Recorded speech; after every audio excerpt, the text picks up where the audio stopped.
Hi అండి, welcome back to అనుసోను 7. ఈరోజు మనం ఎంతో టేస్టీగా ఉండే మటన్ కర్రీని చేసుకోబోతున్నాం. కుక్కర్తో పని లేకుండా ఈజీగా అయిపోయే మటన్ కర్రీని చేసుకుందాం. బిగినర్స్ కూడా ఎంతో రుచిగా చేసుకుంటారండి. ఎలా చేసుకోవాలో తెలియాలంటే ఫుల్ వీడియోని చూసేయండి. అలాగే లైక్ చేసి సబ్స్క్రైబ్ చేసుకోండి. ముందుగా ఒక ప్యాన్ పెట్టి అందులోకి 2 టేబుల్ స్పూన్ ఆయిల్ వేసుకోవాలి.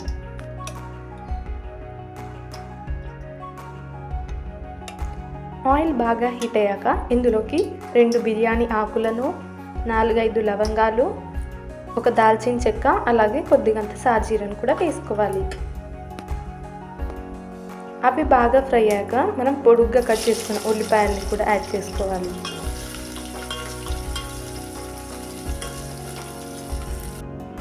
చూడండి, ఉల్లిపాయలంతా చక్కగా మగ్గిపోయాయి కదా.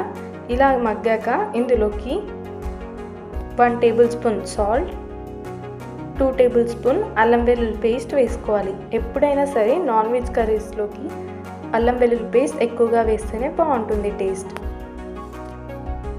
ఇవి రెండు బాగా కలిసేలాగా కలుపుకోవాలి. అల్లం వెల్లుల్లి పేస్ట్ పచ్చివాసన అంతా పోవాలి.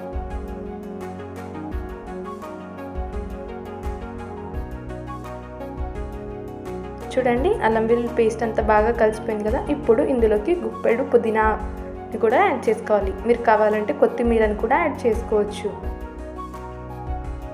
మటన్ కర్రీలోకి పుదీనా అయితే చాలా బాగుంటుందండి. చూడండి, పుదీనా ఇవన్నీ బాగా కలిసాక ఇందులోకి మనం ముందుగానే ఉడికించి పెట్టుకున్న మటన్ ముక్కలని యాడ్ చేసుకోవాలి. లేదు అంటే మీరు మటన్ని డైరెక్ట్గా కూడా యాడ్ చేసుకోవచ్చు. నేనైతే ఒక 10 మినిట్స్ హాట్ వాటర్లో బాయిల్ చేసి వేసుకుంటున్నాను.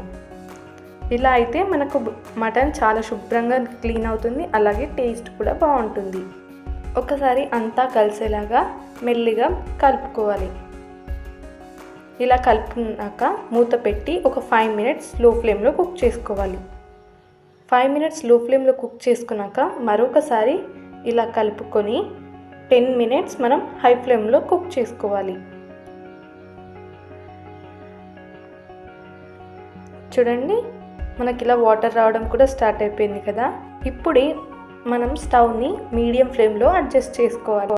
ఈ టైంలో ఇందులోకి 1/2 టేబుల్ స్పూన్ పసుపును యాడ్ చేసుకోవాలి. ఎందుకంటే మనం ముందుగానే పసుపు కొద్దిగా యాడ్ చేసి బాయిల్ చేసుకున్నాం కాబట్టి ఇప్పుడు పసుపు కొద్దిగా తక్కువగానే పడుతుంది. తర్వాత 2.5 స్పూన్స్ కారం కూడా యాడ్ చేసుకోవాలి. పసుపు కారం అంతా బాగా కలిసేలాగా కలుపుకోవాలి.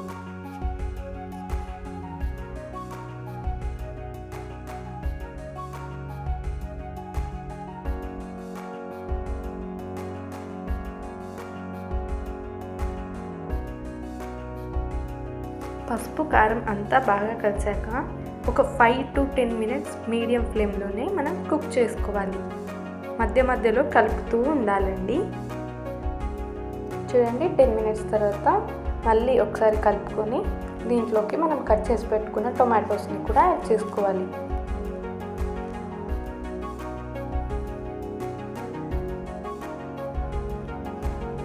టొమాటోస్ అంతా బాగా కలిసాక ఇప్పుడు నేను మీకు ఒక టిప్ చెప్తాను.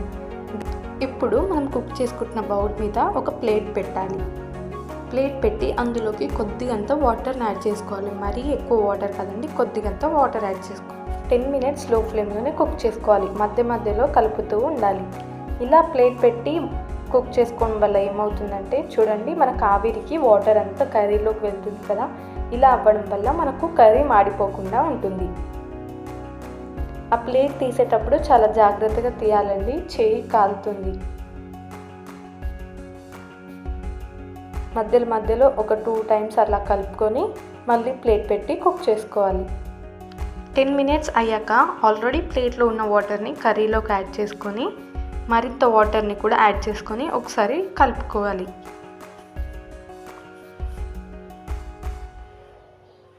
మటన్ అంతా మునిగే వరకు నీళ్లు పోసుకుంటే చాలండి.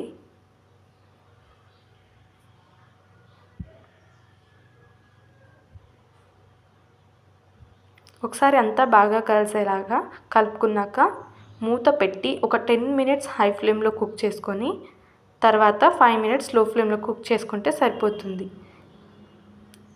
అలా 15 మినిట్స్ అయ్యాక నేను అన్ని ఆల్ ఇన్ వన్ ఉండే మటన్ మసాలాని యాడ్ చేసుకుంటున్నాను. లేదంటే మీరు గరం మసాలా అండ్ ధనియాల పొడి కూడా యాడ్ చేసుకోవచ్చు. ఈ మటన్ మసాలా వేసి కొత్తిమీర ఉంటే కొత్తిమీర కూడా వేసుకోవచ్చండి. వేసి మరొక 10 మినిట్స్ కుక్ చేసుకోవాలి మూత పెట్టి. అంతే అండి, మన యమ్మీ మటన్ కర్రీ రెడీ అయిపోయింది. అన్నంలోకైనా చపాతీలోకైనా చాలా బాగుంటుందండి. జొన్న రొట్టె కాంబినేషన్ తోటి అయితే ఇంకా చెప్పనవసరం లేదు, అదిరిపోతుంది. మీకు వీడియో నచ్చితే లైక్ చేయండి, షేర్ చేయండి, సబ్స్క్రైబ్ చేసుకోండి. అలాగే మరిన్ని వీడియోస్ కోసం మన ఛానల్ని చెక్అవుట్ చేసేయండి.